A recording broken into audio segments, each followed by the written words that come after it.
So I agreed to see Elizabeth Wilson. I sent Beth an email through the patient portal. And I was always sending my pill counts to the patient portal. I would say, do you need me to come in and count these? And one time I did come in and she counted them. And she would send an email, but no, I know you're not abusing them. I know you're not selling them. You don't need to come in for a pill count. I trust you. Because I wanted to know what the pain pattern was. I had to take this pill for this pain, this pill for this pain. And I was routinely, she had me scheduled. I could take up to 6 tramadol a day. I've seldom took even 4, I think. Some days when I was bleeding real bad, I would take 5 or 6. The Tylenol number 3, I reduced like, she even had me on up to 6 Tylenol 3 a day. I seldom took that many. Maybe 3 at the most. But we're talking really, really nasty pain here. Pain that you just can't, it was down in the rectum, in the vagina. It was all down that leg, and it got that bad after that rupture in December. Nobody would order an ultrasound to see what was going on with that. In the blood, the bleeding was significantly worse at times. Even on the NorQD. The NorQD, she had me take that because it was a progesterone. It was supposed to have stopped the bleeding altogether. It's what it was supposed to do.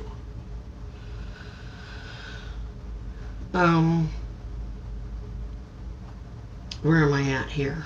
Oh, I sent her an email in February. Oh, well, let's talk about this first. February 10th. Now let's fast forward to February 10th, 2015. I told you that she's prescribed the oxycodone. The first prescription, I had to come in there and I had to sign for it. And then I had to take it to the pharmacy. Nanette Ward's Central Missouri Stop Human Trafficking Coalition was paying for that. They paid for all of my medicine. They knew I wasn't abusing it, and they knew I was in really bad shape.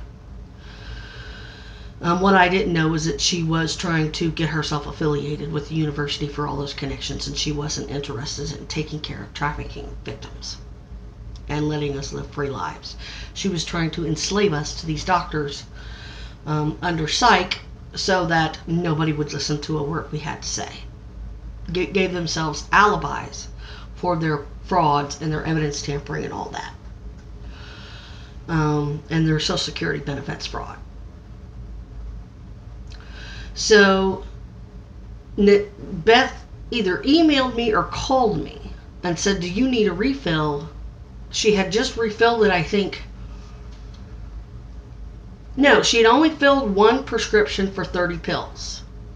January 17th, something like that. Well, this was only the 12th of February. She said, do you need a refill on the oxycodone? I said, not necessarily. I said, you wanted those pills to last 30 days? I'm going to make them last 30 days. I'll make them last 35 or 40. I said, my butt's pretty much just in bed with Netflix. I can't really move. I said, I'm not going to, I want to reduce my medicine. I had said, let's go from 6 tramadol a day down to 4 a day. I did that, not them. I sent that through the patient portal asking for my medication to be reduced. I said, I'm going to eventually, I said, I'm already only taking 3 of the Tylenol 3 days. So really I was only taking 6 pain pills a day. 3 of them were tramadol, and the other 3 were Tylenol 3. For what I had going on, apparently now that we know what I had going on, that's pretty conservative use of medication. When you have a caregiver that's giving you carte blanche, anything you want, because she knows you're hurting like hell. And she's just a nurse practitioner. Those doctors knew I was hurting like hell.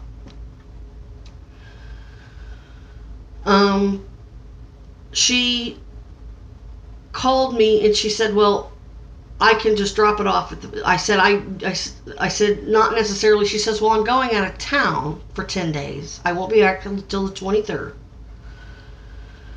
And if you run out, I won't be here to fill it for you because you're due to run out over that 10-day time period. I said, it's no big deal, Beth. I can live without them. She said, well, I'll leave the prescription. I'll go ahead and write the prescription for it and leave it for you here at the front desk. And I said, well, let them know that there's no guarantee that I'm going to ever come down there to get it, because I don't necessarily know that I'm going to need it. I said, I'm in so much pain. I said, plus this tibial rod, I have a titanium rod in my right leg. I said, it's 9 degrees outside. I'd take the bus down there. Nanette was being a pain in the ass, yelling at me all the time. Not to say I wasn't grateful for her help, but I didn't like her trying to coerce me into a fraudulent Medicaid or Social Security claim when she knew I could work and she knew I loved to work. And she knew when I did work, I did very well when properly accommodated and doubled my salary. I wasn't interested in making $500 a month through Social Security. I wanted my $500 a week, and I would have gotten it had they taken proper care of me. And I've got the check stubs to prove it. So she said, well, I can just drop it off at the pharmacy for you. And I was like, I didn't know what to say. I said, that's very, very sweet, Beth. And I recorded that phone call. It's called ACR Automatic Call Recording App. And I was like, that's very sweet, Beth, but I don't want, you don't have to do that. She says, I'll just drop it off on my way. How?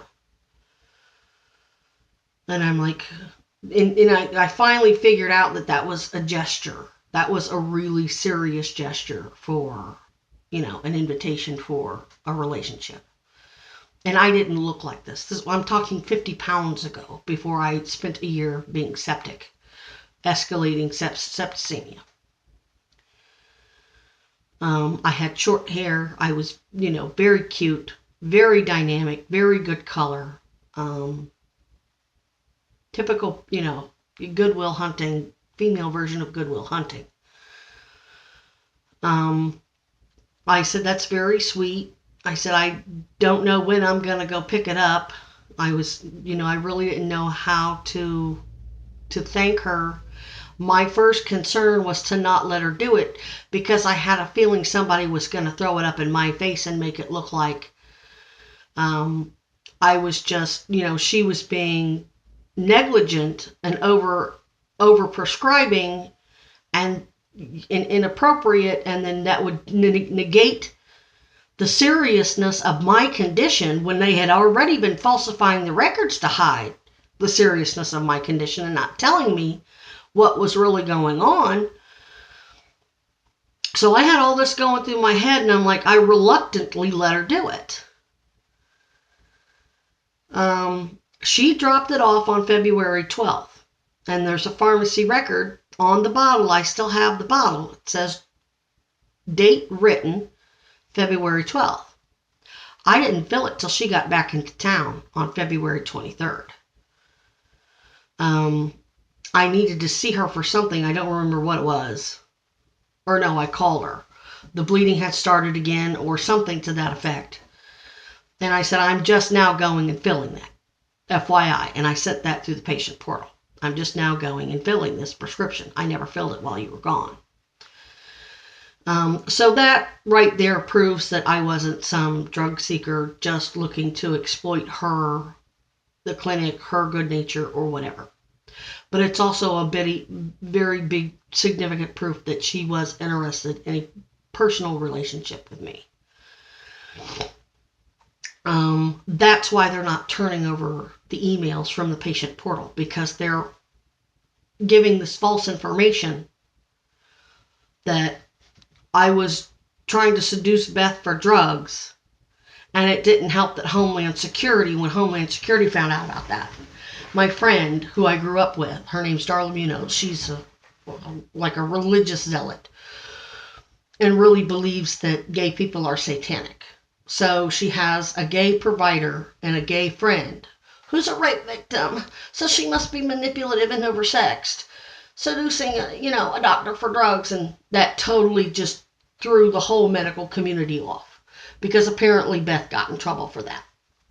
Darla was a nurse, so she knows she wasn't supposed to have dropped that prescription off. And Darla took that way out of context. But this was later on. This was later on in March. I had that conversation with Darla because I sent Beth in February. I sent Beth an email saying, I'll see Dr. Wilson on March 6th, but I'm recording the exam.